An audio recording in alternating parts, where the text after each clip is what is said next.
Vous êtes bien sur Jade FM, Val avec vous et en studio avec moi, Christophe. Bonjour Christophe. Oui, bonjour Valérie, bonjour à toutes et tous. Vous êtes donc bénévole au ciné Toile de Ré de Pornic et on est là pour la programmation du 4 au 10 décembre.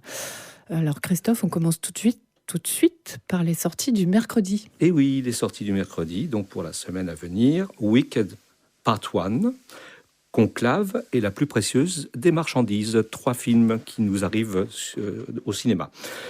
On commence par parler de Wicked Part 1, voilà. Donc c'est un film de Jonathan Murren-Chu, on dit parfois Yon Chu, voilà, c'est un réalisateur de 45 ans, qui est aussi chorégraphe, scénariste, producteur de cinéma. Il a derrière lui une filmographie imposante, Sexy Dance, Crazy Rich Asian, et puis D'où l'on vient, qui est une adaptation de la comédie musicale The Heights. Donc voilà, il est préparé aux comédies musicales, on va dire, et ça tombe bien parce que il a choisi de réaliser Wicked Part 1. On va dire que ça ouvre un nouveau chapitre du Magicien d'Oz, ce film-là. Voilà, donc le Magicien d'Oz, reconnu internationalement, qui est. Il y a eu plusieurs versions. Je pense que il y a eu plusieurs versions. Je pense que tous les enfants, notamment les enfants américains qui vivent aux États-Unis, plus la culture américaine, connaissent ce film. Alors, à l'origine, c'est une comédie musicale qu'il a interpellée. Je crois que il dit qu'il a vu 17 fois cette comédie musicale. Et une comédie qui a toute sa place à Broadway. C'est même la 4e comédie musicale la plus produite ou avec le plus grand nombre de spectateurs des histoires de comédie musicale. C'est vraiment très important. Donc tout le monde attendait le film, la comédie musicale à succès. Voilà, tout le monde attendait ce film-là. Et ce film-là a commencé à paraître aux États-Unis il y a quelques temps, là déjà, et il arrive en Europe à partir du 4 décembre. Autant pour moi. Le temps passe vite. Le temps passe très vite. Du 4 décembre, voilà. Un casting prestigieux, Cynthia Erivo, qui a fait Color Purple, comédie musicale, qui a eu des Grammy Awards. Ariana Grande, qui est une icône pop. Et puis Jonathan Bailey, qui a participé à la saga des Jurassic. Voilà, Jurassic Park. D'accord. Voilà. Et la musique est aussi, évidemment, à toute sa place dans cette comédie musicale. John Powell, Stephen Schwartz, qui ont eux aussi eu des récompenses précédemment. Je vous disais tout à l'heure qu'on fait référence au Magicien d'Oz, plus spécialement à l'histoire originelle du Magicien d'Oz, avant l'arrivée de Dorothy Gale. Dorothy Gale, c'est le personnage principal du Magicien d'Oz. Et on va plus particulièrement parler des sorcières. Voilà. D'après les commentaires sur le film, les personnages ont une certaine épaisseur. On n'est pas dans tout va bien dans le meilleur des mondes, la réussite américaine ne dépend que de soi, etc. C'est des personnages qui ont des contradictions, qui sont victimes de leur des événements à certains moments, qui opèrent des virages inattendus. Voilà, donc un film à voir, un film tout public, bien sûr. Comme l'histoire originale, en fait. Oui, voilà. Moins édulcoré. Voilà, tout à fait. On peut dire aussi que ça reste un conte initiatique, mais on est vraiment sur une comédie fantastique. Les décors sont incroyables, semble-t-il, sont vraiment extraordinaires. Et puis, on retrouve un thème récurrent qui est le rejet de la différence. Voilà. Donc, encore une fois, les personnages ont une certaine épaisseur et c'est certainement un film tout à fait intéressant à voir. Voilà. Donc, Wicked Part 1. Et voilà, tout à fait. Et ensuite, on a Conclave. Alors là, on passe sur quelque chose de tout à fait différent. C'est un thriller à suspense d'Édouard Berger, avec Ralph Fiennes, qui, semble-t-il, crève l'écran, Stanley Tucci, Isabella Rossellini. Alors, c'est l'histoire des cardinaux conclave. Les cardinaux se réunissent pour choisir un nouveau pape. Et donc, c'est un film américo-britannique. C'est l'adaptation d'un roman. Ça m'a donné envie de le lire, ce roman, parce qu'il est vraiment unanimement apprécié. Un roman de Robert Harris, qui s'appelle lui aussi Conclave. Conclave. Voilà. Donc le pape vient de mourir d'une crise cardiaque. Voilà. Dans le film, bien Dans évidemment. Le film, on précise. Le cardinal Laurence est chargé de superviser le prochain conclave. Mais ce poste attire beaucoup de convoitises au sein de la curie. Et voilà, donc il y a toute une série de stratagèmes politiques, de machinations. Les coulisses du Vatican. Ce sont les coulisses du Vatican, tout à fait. Et Laurence va découvrir, donc le cardinal Laurence va découvrir un secret bien caché par le précédent souverain pontife. Ce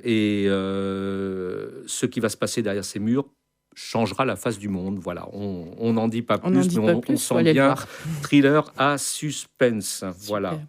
On continue avec la plus précieuse des marchandises. La plus précieuse des marchandises, que j'ai eu déjà la chance de voir à Cannes cet été dernier, que nous avons présenté dans le cadre des films surprises une fois par mois le mardi.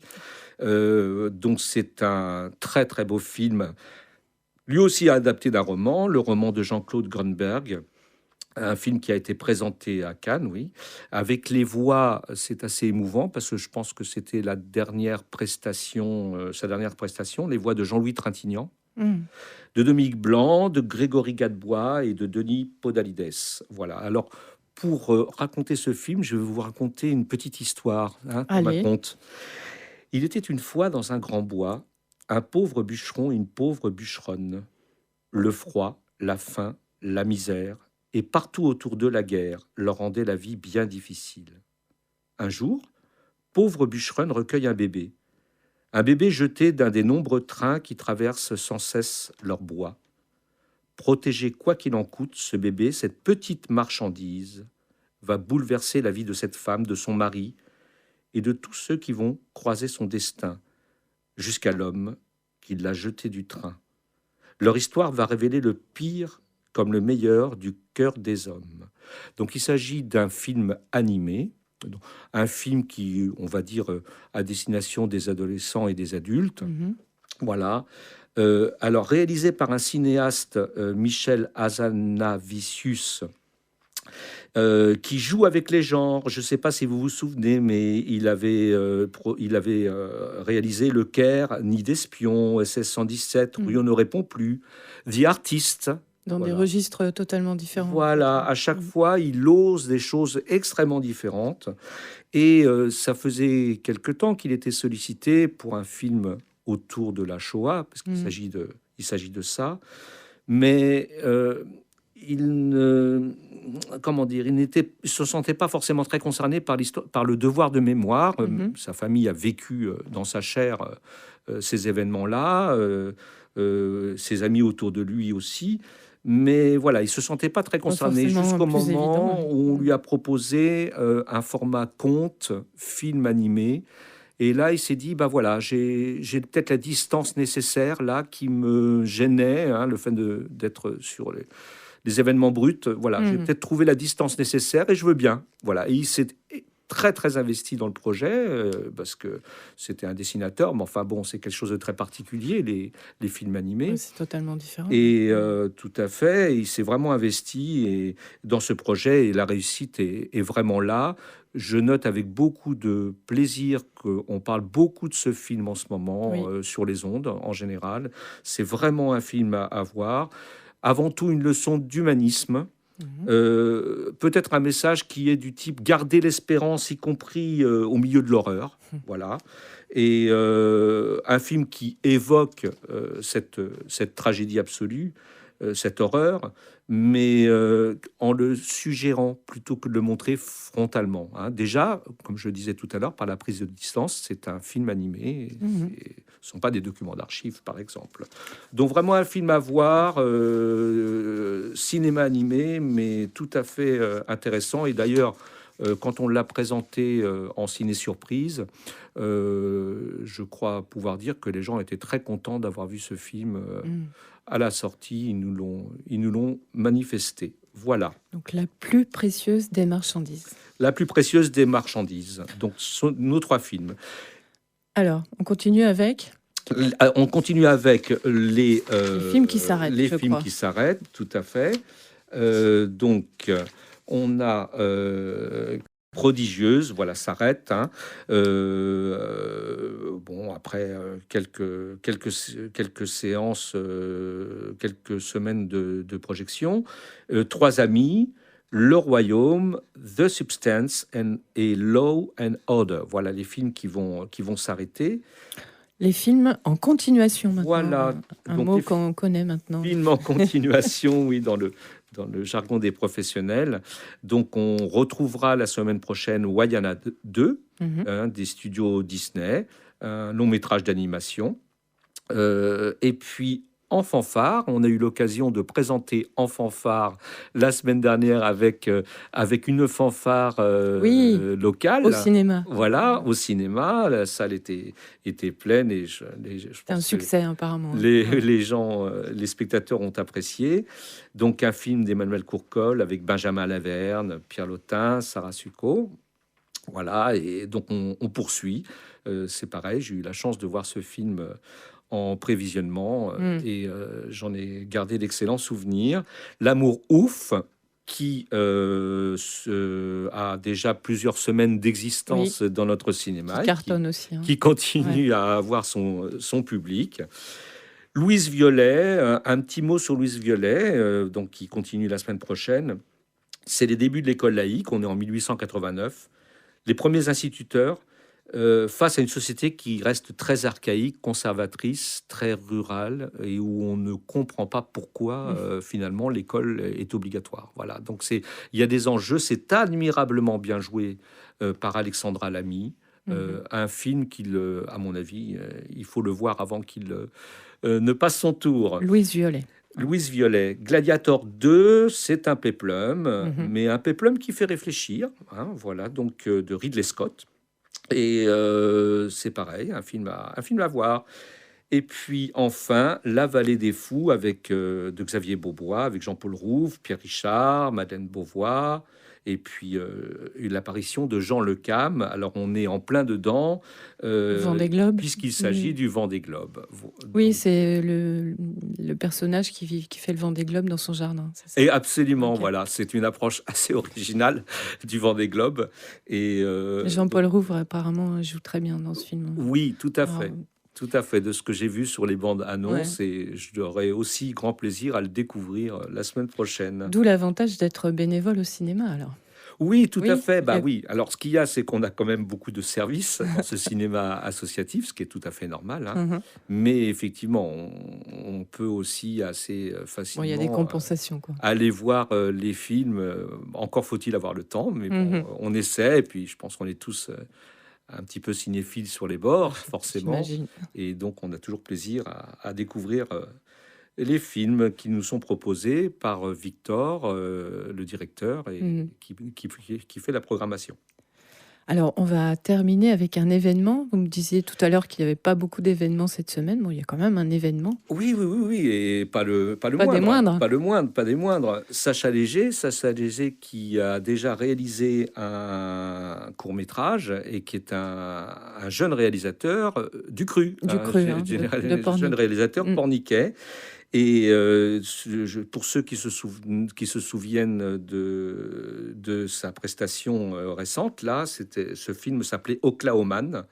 Et on avait fait ça le comble. Les gens étaient vraiment venus en nombre. Et il présente deux courts-métrages nouveaux. Un premier qui s'appelle Insecticide, qui dure 7 minutes. Et puis un deuxième un peu plus long, de 29 minutes, sur, on va dire, les galères rencontrées par les étudiants, la précarité étudiante. Voilà. Et le réalisateur, Sacha, donc, sera présent pour parler de ce film. Voilà. Donc, c'est un événement et ça sera mardi de la semaine suivante à 20h. Voilà, dans le nouveau programme qui va paraître. Dont on parlera du coup la semaine prochaine aussi. Oui, tout à fait. Ok. On a fait le tour. Oui, Christophe. Juste, je me permets un petit rappel. Allez-y. Il est peut-être encore temps. Mardi 20h, le film surprise. Donc, on rappelle le concept un petit peu. Même chose. Nous sommes un groupe de bénévoles. On choisit parmi une sélection qui nous est proposée par l'Association française du cinéma Art et Essai. On choisit un film pour lequel on a une sensibilité particulière, un coup de cœur, voilà, et que l'on présente succinctement. Voilà, on voit le film et sans annoncer la couleur. On échange sans annoncer la couleur. Les personnes nous font confiance, les spectateurs nous font confiance et viennent en se disant, bah voilà, ça va être la surprise. C'est original. Peut-être pas un film qu'on aurait spontanément été voir, mais on ne regrette pas de l'avoir vu. En tout cas, c'est notre but. Voilà. Eh bien, merci beaucoup, Christophe. Merci à vous. C'était une première en radio pour vous. Oui. Ça s'est très bien passé. Bravo. Merci. Au plaisir de vous retrouver pour ce programme. Merci beaucoup. Et bon cinoche. Bonne soirée. Merci beaucoup. Au revoir. À bientôt.